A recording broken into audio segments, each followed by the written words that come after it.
Okay, we're going to take a look at the game The American Revolution, Decision in North America. And this came out in the September-October issue of 2011 of Strategy and Tactics magazine.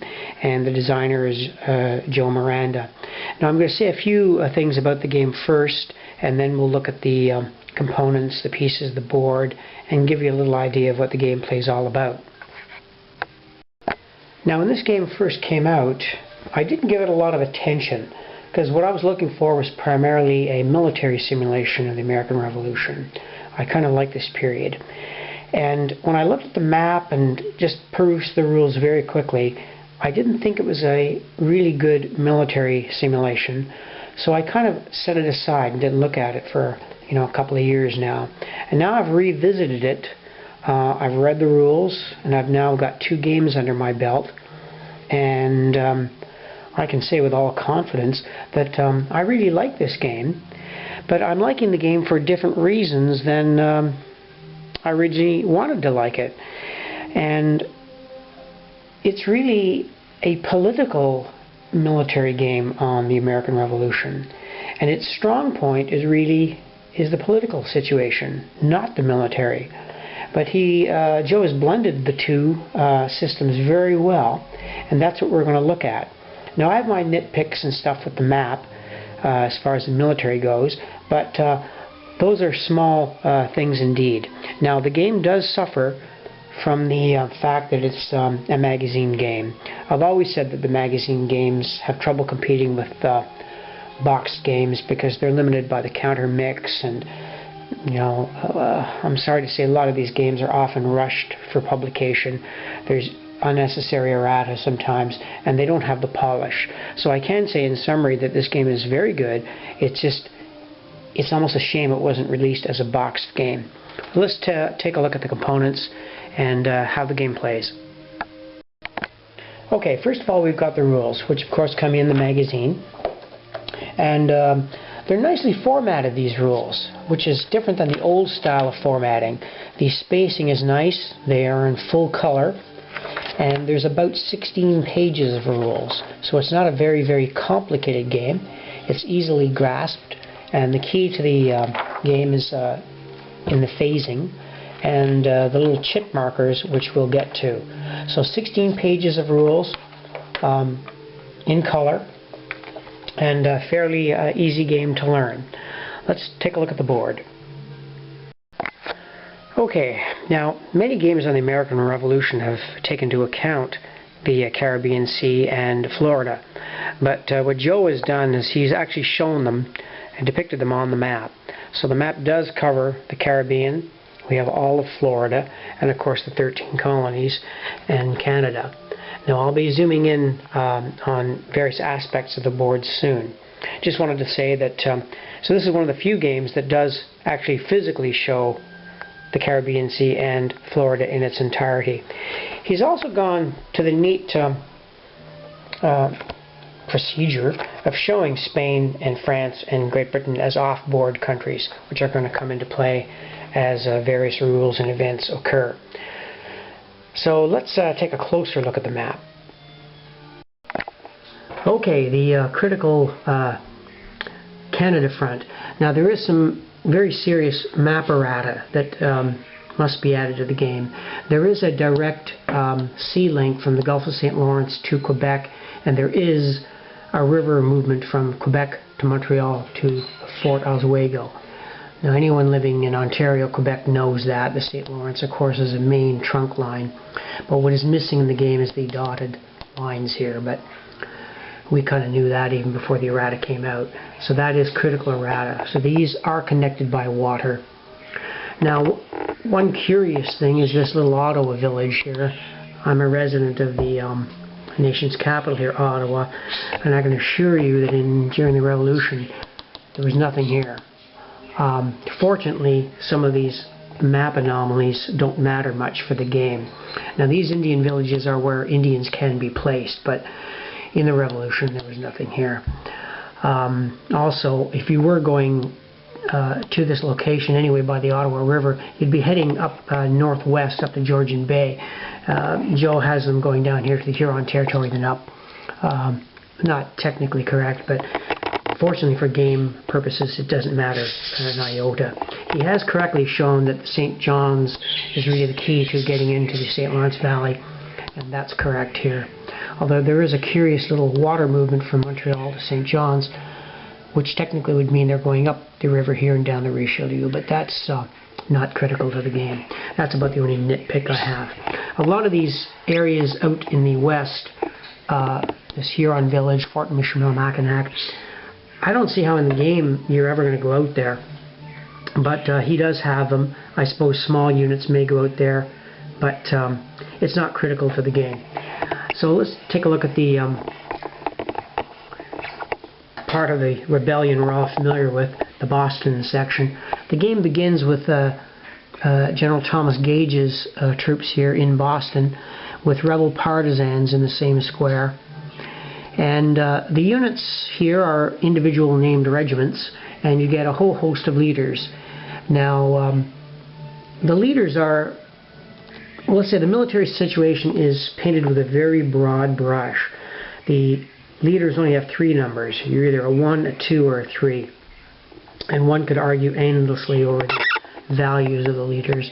For example, Ward is given a 1, Arnold's a 2, Clinton's a 2, Howe's a 2, of course Burgoyne's a 1.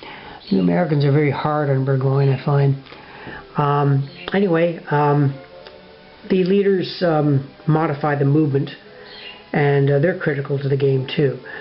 For the Continentals, the units are kind of Continental regiments too, and then you have these generic militia units. So the military part of the game is okay. I think it's fairly well done, but it's not the game's strong point. But let's go down the map again. There's the Philadelphia front. I don't know if this is errata or not, but Philadelphia really should be a port. I don't understand why it's not. Also, you have to take these place names with a grain of salt. For example, Philadelphia is here and Valley Forge is there. Well, on this scale, that's well over 100 miles away. Think of them as just names to a place. Valley Forge really isn't there. It's actually practically a subdivision of Philadelphia geographically. It's just a place name. Of course, we have Fort Pitt here to the west, Boonsboro further west. Going down in the deep south, you've got your critical ports there, Wilmington, Charlestown, and Savannah. And of course, he's got Florida shown, which is a nice change from most Revolution games we've seen. The other neat thing about this game is he's included the Spanish. So you do get Galvez there at New Orleans, and plus some Spanish units up at St. Louis. And you've got Spanish units at Santiago in Cuba. So the map is a point-to-point map, as you can see, and it's pretty good. Cosmetically, it's a very nice looking map. Now, he has not depicted the 13 colonies individually. He's put them into general broad areas, like the Deep South, Virginia, the Mid-Atlantic colonies, and New England. And that's okay. The Deep South, Georgia, South Carolina, North Carolina, tended to kind of vote as a block anyway. So for game purposes, the individual character of the colonies is not that important. Of course, he has distinguished Canada, which must be of necessity different than the colonies. And he does show the outpost here, Fort Detroit, with Hamilton's small detachment there. And, well, the counters. Let's take a look at the counters more closely. Okay, here are some typical counters for the game. These are partisan units. Here we have a grenadier unit, British, generally a combat value of 3. Here we have the Spanish regulars. All regulars are generally a combat value of 2. There we've got a fortress marker. These are the French in white. There we have our good old Hessian troops there, 2s. These are Continental regulars, 2s. And these are Marines, also 2s, but they have special abilities for amphibious landings. That's the site of a massacre, if you are unfortunate to have one. These are some general counters. Burgoyne, a 1. Washington, course rated a 3, Howe rated a 2. Like I said, you could argue endlessly over the values of the generals. That's going to be a value judgment. I've noticed in most games on the Revolution, they're always rating Washington higher than William Howe, which I find is really curious, since Washington never once defeated Howe in battle. I'd have to count them, but I think Howe defeated Washington at least 5 times. But anyway, that's neither here nor there. For game purposes, these numbers affect the movement of the forces. And there we have the Indian counters and some light troops, which are 1. So those are some typical values. Now the flip side of the game counters have the generic flag symbols. So you can use hidden intelligence in this game, and it's recommended in the basic rules. Most of the units will be flipped. You won't always know what the other fella has. And on the flip side of the militia unit, I didn't show you one of those. There's a militia, a 1. It's got this neat little, don't tread on me symbol. So those are the counters. And now we'll take a look at the chits that come with the game, and I'll explain a little bit about those. Now the game comes with a whole bunch of these chits. Now these little chits perform the exact same function that cards do in a regular CDG game. There's all kinds of historical events, like the Shot Heard Round the World, or Minutemen. These rabble-rousing chits, which we'll get to. They modify the various tracks in the game for the political part of the game. They're all called campaign markers, and like I said, they perform the same function that cards do in a standard CDG game. But being a magazine format game, they were limited to, I guess, production-wise, to doing the game with chits. Now, one fellow on Board Game Geek, I've forgotten his name, but thank you for doing this, he made up cards, card equivalents for each of these chits. Now I've printed them out. You can see they're very colorful. Rabble rousing, more rabble rousing, a lot of rabble rousing here. Bait the redcoats, privateers, speculators, and so on. So I now play the game with these cards, but of course you can play the game right out of the box with the chits that come with the game. And this is one of the game's strong points. It's too bad this wasn't released as a boxed game. It needs a little polishing, and I think this is a very good game. But let's take a look at the political tracks, which is almost the meat of this game, and why I like the game. Let's take a look at those. Okay, well there's 4 different tracks in the game, and all board wargamers are familiar with the game turn record track. This one commences in 1775 and ends in 1782. So it covers pretty well the entire Revolution. Now each turn represents 1 year, but a lot can happen in 1 year, because the movement phases, there's potentially 3 movement phases for each year. And this is performed by expending chits and moving the men, moving the markers. A lot happens in 1 turn. So don't be turned off by the yearly turns. I can assure you that a lot happens in 1 turn. Let's take a look at the European Balance of Power track. Okay, the European Balance of Power track is this one here.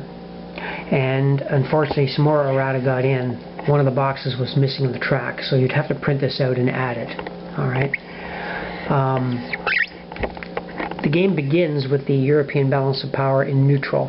Now the American player is generally trying to get this track to move to the right, to get the French and Spanish alliance. The British, of course, is trying to move this track the other way, scoffing at the rebels and divine right of kings. This is kind of neat, because the American has got to pay attention to this track, as does the British. As we know, the American-French alliance was critical in the war, and both players have to be paying attention to this track, trying to get this to move one way or the other. The tracks perform much like the political will track did in Mark Herman's Empire of the Sun, except in this game, Joe's got 3 tracks, and I'll show you those, because those are kind of neat. Now this one's a more complex track. It's the Colonial Loyalty Table, and this one's kind of neat too, because he's got the track divided into several areas on the board: New England, Mid-Atlantic, Virginia, Deep South, the West, Florida, and Canada. And one thing I like about the game is the tracks begin at all different levels. Of course, Canada is very pro-British at the beginning, and you can see they slide more towards the colonials as you go up. Florida, loyalty to the West, Deep South, Middle States, and of course, at the fanatic level here is good old New England, which is grossly pro-American. Now, the British, again, during the game, are going to try to get these tracks to move to the left. The American will be trying to get these tracks to move to the right. And moving these tracks left or right begins to have repercussions on the military side of the board. Now, I've seen some criticisms on Board Game Geek about these tracks, in the sense that some players feel the tracks don't hurt the military situation enough. I sort of see what Joe has done here.